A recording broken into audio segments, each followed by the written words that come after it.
Oh, this is JC again. As you can see, I have a little different background this time. I'm doing this on my webcam to see how it'll come out if I publish it into my website on YouTube for short stories. I have a short story here that I wrote some time back, and it's called The Hobos, Blackie and the Man with the Horsehair Coat.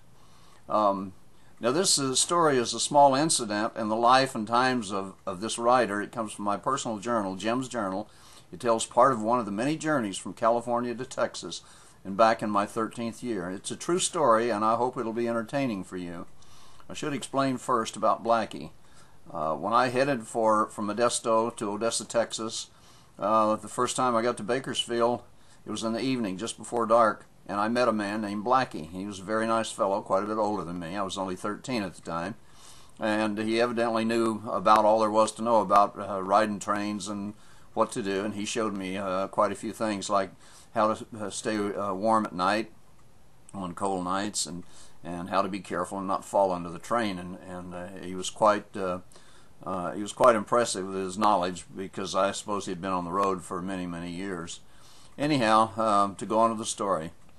I met a lot of hobos at this hobo jungle in Colton, California, and each of them had a story to tell. This is after Blackie and I had gone to the Los Angeles hobo jungle near the Los Angeles River, and then from there we came on to Colton and spent the night in a little shed outside of town that had some hay in it.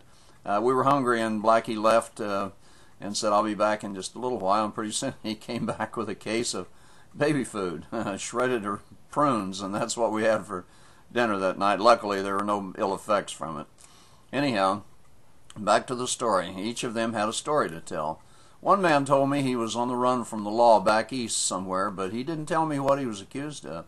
It scared me a little bit, and I remember hoping it wasn't murder. Another had left an unhappy family life. He had a wife and a couple of kids back home in Oregon. He said he had gone back some time ago, but he and his wife realized everyone would be happier with him gone. He hadn't seen them for over 2 years, and he swore that they all were happier and better off without him, or with him on the road, than if he were home. I asked him how they managed to live, and he said his wife had a better paying job than he had had. I wonder now if that might have been part of the problem. One was a man who looked to be 70 years old, at least, and had a pure white beard that reached down below his belt. He said he was from New York City, where he had been a banker and a stockbroker. He told me about his education in some kind of business management and finance, and that he had done very well for himself. He said that when he reached his 40s, his holdings were up in the millions, and the future looked extremely bright for him. Then, in 1929, the stock market crashed, and in a matter of days, he was penniless. He lost his stocks, and there was a run on the bank, and he, like millions of other people, panicked. His office was on the 6th or 7th floor of the building, and on the day when he realized that his job and his life had no future financially, he said he walked to the window of that office and looked down at the street several times. He had the urge to jump. The urge to jump was almost overpowering. His world seemed to be already at an end. Then something happened. A realization came over him that his past life no longer existed, and it was time to start another life. He decided that he would never again worry about money or anything it could buy. Then he walked to the train yard, asked someone there which train was going west, and he got on it and headed for anywhere west, USA, and he's never looked back. He said he was doing very well and was happier than he had been in his previous life of high finance and high living. That was 20 years ago from when I talked to him in 1949, and he had been on the road ever since.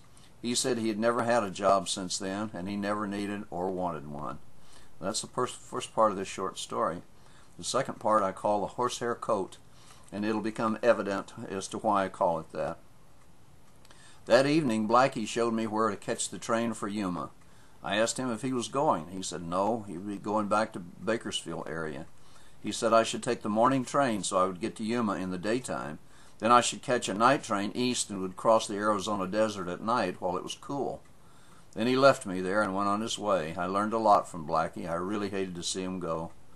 I caught the train and headed for Yuma.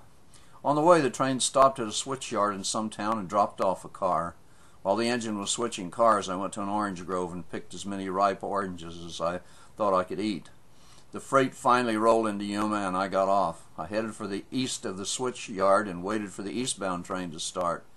I caught it just at dusk, climbed into an open boxcar and went to the back of the car, out of sight of anyone who might be looking my way. After the train cleared town, I sat in the door of the boxcar and watched the scenery roll by.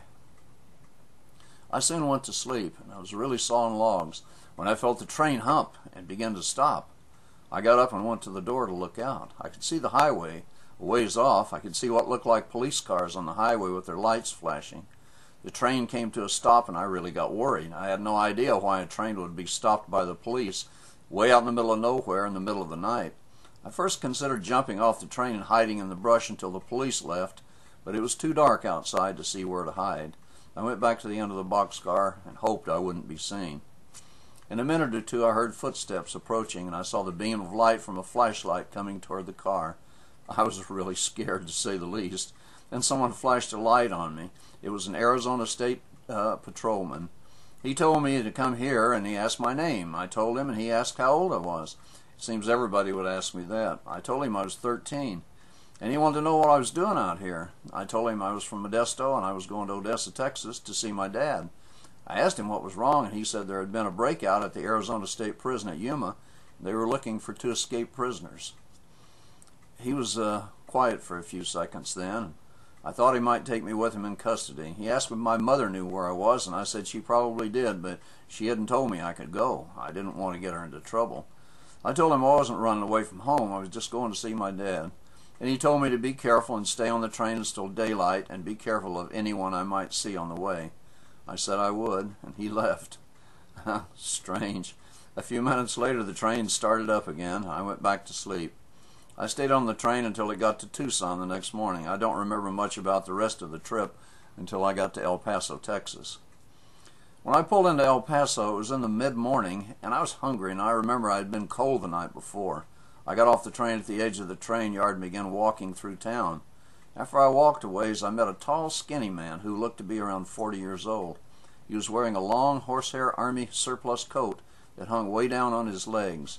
He asked me where I was going, or where I was coming from, and I told him. Then he asked me how old I was, and I told him that too.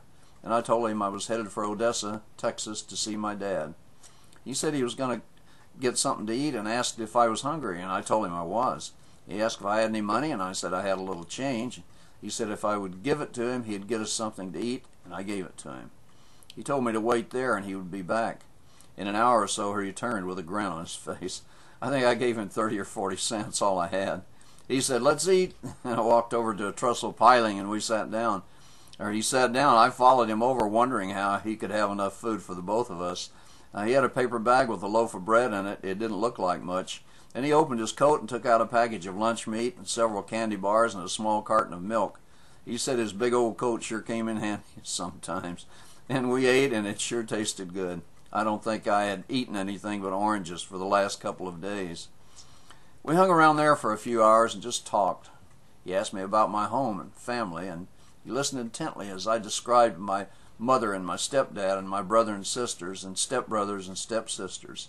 He seemed very wistful and said he didn't remember his family very well. It had been a long time since he had seen any of them, and he said he had a sister somewhere, but he didn't know where she was now. He didn't know if anybody else was still alive. I got the impression he wanted to come to Odessa with me to meet my dad and everyone, but he never asked me, so I didn't suggest it. When I met hobos on the road, they usually acted happy-go-lucky, or at least content with their station in life, but there seemed always to be a vague suggestion of sadness and melancholy among them, as if maybe there was something that might be missing and they weren't sure what it was. Except for telling their stories, they said very little about their past or families.